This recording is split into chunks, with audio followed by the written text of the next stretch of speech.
जय जगन्नाथ नीलाचल निवासाय नित्याय परमात्मने बलभद्र सुभद्राभ्यां जगन्नाथाय नमो। ये पवित्र स्थान आज प्रकृत में ब्रह्ममय हो जाइए कहीं ब्रह्म जगन्नाथंकर आविर्भाव पूर्वर यही पवित्र घोष यात्रा मंदिर कार्य चली पुणी तहित कैप्टेन संजीव भाई नेतृत्व में जो कार्यक्रम चली महाप्रभु आगमन पूर्वक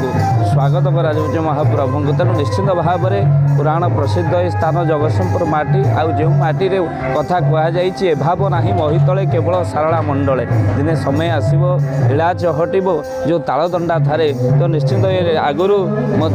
तार समय हो गला आम मैंने कहवा तेणु जगत हो जगन्नाथमय तेणु ये जगह हो स्थान जोटे महाप्रभुंर लीला चहटब बोली कहुए मोर भक्त जिते थे ब्रह्म को जे स्थापना करेंगे तेणु जेतिक भक्त मान रे तेणु से समय आसी जाइए तेणु निश्चित भाव में ज कहले जन्मस्थल ग कहले गर्भगंजनकारी न कहले नर्क निस्तारण कर्ता थ कहले सकल प्राणींकर थय मोर नाथ जेणु जगतर तेणु जगन्नाथ नाम गुरुंकर तेणु निश्चित भाव में जो जगन्नाथ मूर्ति चारि वेदे गुप्त मंत्र जंत्र तंत्र भेदीण गुरु कहती तत्व भज लीलाचलवासी को एकाक्षर प्रमाण जे जेते मार्गे भ्रमाइले केबे नहेब ब्रह्म जगन्नाथ बिना गति नहीं जगन्नाथ बिना मुक्ति नहीं तेणु निश्चित भाव में जे जगन्नाथ को पूजा करे जगन्नाथ को डाके समस्त दुख तार पलाए तेणु खंडनाथ सर्व दुखान अखंड आनंद दानत जी अखंड आनंद प्रदान करते से होते जगन्नाथ तेणु निश्चित ये आनंद आम समस्ते एकत्रित हो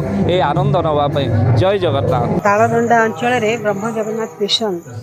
तरफ जो दीर्घ वर्ष धरी प्रभु श्री जगन्नाथंकर मंदिर निर्माण सहित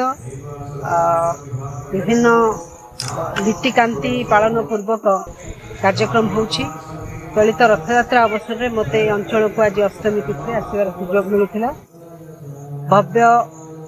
मंदिर दर्शन करने को मु बर्तमान जाऊँगी एवं ता सहित जो भी भाव में ये प्रभु श्री जगन्नाथ बलभद्र सुभद्रा सुदर्शन चतुर्धा मूर्ति एवं दर्शन पूर्वक ये जो भाव में भव्य आध्यात्मिक कार्यक्रम करा सारा दिन तमाम ये आध्यात्मिक कार्यक्रम रही प्रवचन रही भक्ति जनाण संगीत भक्ति नैवेद्य अर्पण कर नर्तकी नृत्यांगना मैंने ये निश्चित भाव में अंचल आध्यात्मिक आज आह्वान देली भक्त बिना आउ मंदिर शोभा पाए तेणु समस्ते से मंदिर जड़े व्यक्तिगत लोकंकर गोटे चैरिटेबल ट्रस्ट पारे सत किंतु जेहेतु से समाज जीवन को आज से प्रेरणा देवारे एवं समस्त धर्म भावना को से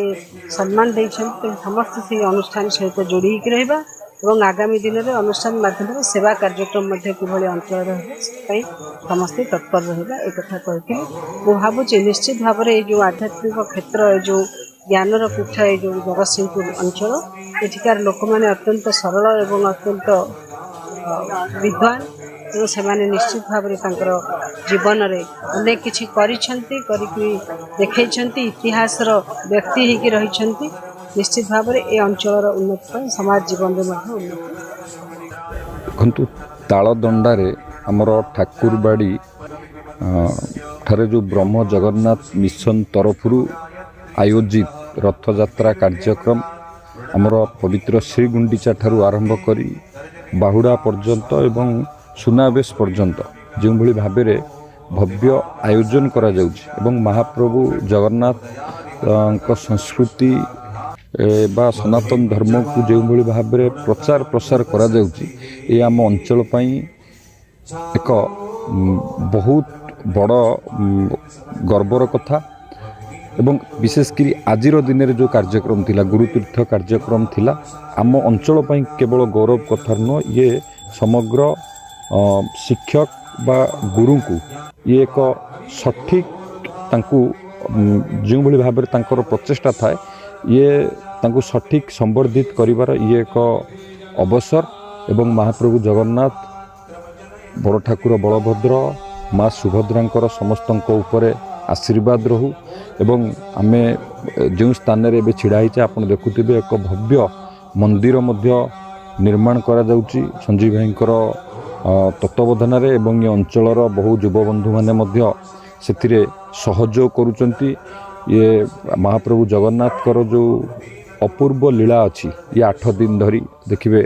महाप्रभु जगन्नाथ श्रीगुंडीचारू माने स्नान पूर्णिमा पक्षर स्नान पूर्णिमा स्नान करवा तापरे अणबस्वर घर को जीवा जरे पीड़ित हवा तापरे नवजौवन दर्शन पर महाप्रभु जगन्नाथ बामन वेशरे रथरे विराजमान हवा एवं आसिकी रत्नवेदी जन्मवेदी को आसवा एवं जन्मवेदी बाहुड़ा पर्यंत तांकर जो लीला अच्छी तापरे आमर हेरा पंचमी रे माँ लक्ष्मी क्रोधरे जर्जरित होइकी रथर काठ को भांगिबा ये सब तांकर जो लीला अच्छी ये अपूर्व लीला को एवं ये रथयात्रा एमती एक अवसर महाप्रभु जगन्नाथ माने भगवान को सहित भक्तंकर अपूर्व मिलन यही भाव में महाप्रभु जगन्नाथ समस्त को आशीर्वाद करंतु समस्तंकर मंगल करंतु एवं ये अंचल रे समस्तंकर मंगल हवा सहित अंचल आम राज्य प्रगति पथरे आगे जाऊ यह महाप्रभु जगन्नाथ प्रभु बलभद्र माँ सुभद्रा पाखे मोर कामना।